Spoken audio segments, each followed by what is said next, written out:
Wrapping it up, celebration time. We finished every team in the NFL. The soon-to-be Las Vegas Raiders in Oakland, 2017, win total 9.5, over -120. Last year, 12-4 straight up, 10-6 ATS, 11-5 to the over. The mainstream stats, 30 takeaways, second in the league. Only 14 giveaways, fourth best, plus 16 turnover margin, tied for number one with the Chiefs.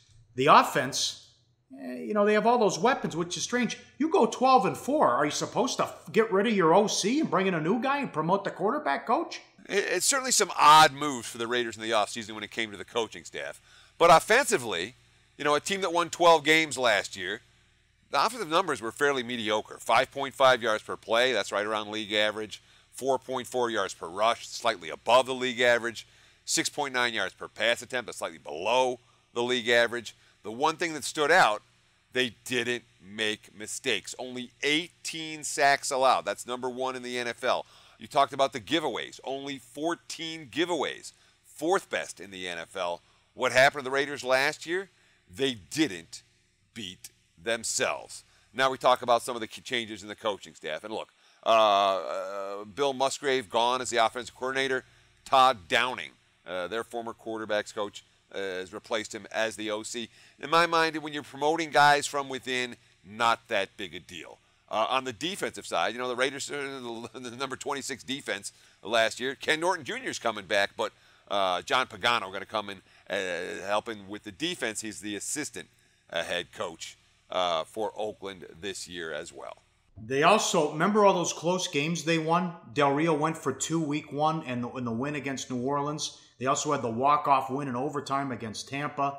They had that close win at home against the Chargers. They had that Monday night game against the Texans when every call went their way in Mexico City. They pulled that out in the fourth quarter. They caught a lot of breaks. 6-0 in games decided by less than a touchdown last year, which doesn't happen very often when you're undefeated in games by less than a TD. And they were in a bunch of them, as you mentioned. So certainly a team that you say they found ways to win close games. Yeah. They did, but certainly luck was on their side because when you have a defense like Oakland was last year, where, again, the mainstream stats had them at number 26, yards per play allowed, which is probably the single best metric. How good is your defense? Yards per play allowed is, a stat that I look at a lot. Raiders ranked number 32 in the NFL, 6 yards per play. The 89.8 opposing QB rating allowed, that's league average. Only 25 sacks. Dead last on defense. They couldn't stop the run either. 4.5 yards per rush allowed. That was in the bottom quartile. And that, Pauly, is why when it came to off-season personnel moves, certainly in the draft, the Raiders went for defense. Yep, I think they'll be a better team this year, but have less wins because of the schedule as well. As they had an easy schedule last year and a tough schedule this year. They made a lot of changes. Number one, they draft Conley, cornerback out of Ohio State, legal issues behind him. They bring in Lynch, beast mode back as they're moving to Vegas and pissed off the fan base. They wanted to bring the hometown boy in. He could have something left. That's a good move there. Murray walks, goes to Minnesota. They get Cook, tight end, to come in from Green Bay. That's a good move. They also get Patterson to help out Carr, another weapon. Who knows? Maybe they put him on special teams, what they'll do there. So that's some of the moves they made in the offseason. But this is big. They have to work this out as Penn is holding out. Great offensive lineman. Yeah, and look, this is a great offensive line. The Cowboys' offensive line has gotten a fair bit of love over the last couple of years. The Raiders' offensive line is right there with them. And when the way this franchise was made after literally the decade plus of futility was get the offensive line, get the defensive line, get the quarterback, and the other piece will fall into place. It's a blueprint that the Cleveland Browns have been using and the moves they made to shore up their offensive line this past offseason. But I want to talk about there are two things I want to talk about here. One is the Penn holdout. That is huge. All right. Donald Penn is as respected as anyone in that locker room, top to bottom. And the way that Oakland, the management, deals with this holdout, and he deserves to get paid. They've been paying other guys, and Penn hasn't gotten paid. All the veterans on this team are looking towards this negotiation, this holdout, and saying, what does this mean for me? How is the organization going to treat a guy who they should be treating with the utmost of respect? It merits watching very closely. If Oakland screws this up, it's going to carry over into the regular season.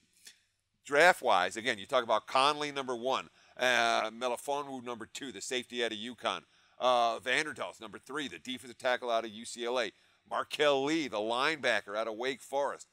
You know, I don't know that all these guys are going to be impact players on the defense, but, you know, it's still a front seven that I have my concerns with. You know, they weren't good against the run last year. You know, they made the switch to Malcolm Smith to Jelani Jenkins at the linebacker. I don't know if that's necessarily an upgrade. Dan Williams gone out of town. Stacey McGee gone out of town. It's a thin defensive line, and it's a front seven that has their fair share of question marks. Last thing I want to comment, I send it back to you. Beast mode. Marshawn Lynch? No, I'm not buying it as being, you know, he had nothing left in the tank in his last year in Seattle. Maybe a year off helps, but we're talking about a guy who's got, what, 2,300 carries on his odometer. That's too many to be a legitimate impact running back in the NFL. Murray might well have been the better guy, but Lynch is going to help himself tickets. That's why they got him. All right, the schedule tougher than last year. Tough. This could be for the 1 seed in the AFC. They have to play the Patriots, but they lose a home game as the game's in Mexico City. Only 3 games after October 19th. Only 3 home games after October 19th. None of them are easy. Cowboys, Giants, and the Broncos. And they take a lot of trips. They open up week 1 at Tennessee. They go to Washington, Buffalo, Miami, Philly. Remember last year, the key to this season, they had that walk-off win, or the close win against the Ravens as well. They did so well on all those East Coast starts, those 10 a.m. starts with the body clock. They won most of those games. Yeah, and then most of them were coin flips. It felt like all of them were coin flips, and it kept on coming heads or, you know, tails or whatever. But let me make the schedule clear. This year is tougher than average. Last year was much tougher than average.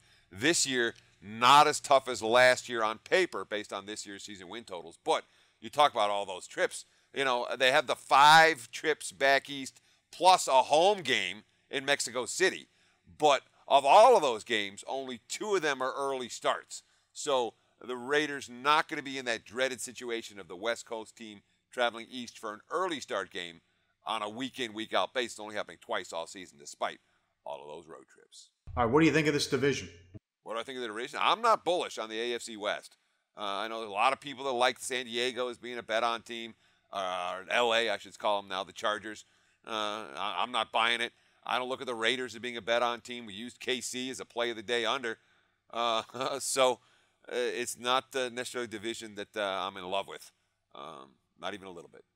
I think they're overrated. How about the Raiders? Go 10-6? If I'm betting the Raiders, I can only bet them under 9.5. You know, one thing we didn't talk about is how does the fan base react to a team that's now in lame duck status? They're moving to Vegas. Are they still going to sell out? Are they still going to draw the fans that they have? Don't know yet. Well, I can't answer that. They are sold out. There's a waiting list for tickets. Well, but the enthusiasm-wise, are we going to see that? I mean, is there a drop-off? I don't know. It's just something I'm throwing out there. Well, that has nothing to do with the players. They're not responsible for that. That'd be the owner. And who knows? Maybe they could move in 2019 as well if Oakland kicks them out. Hey guys, for the full video, go to sbrpicks.com. Hey guys, thanks for tuning in to our channel.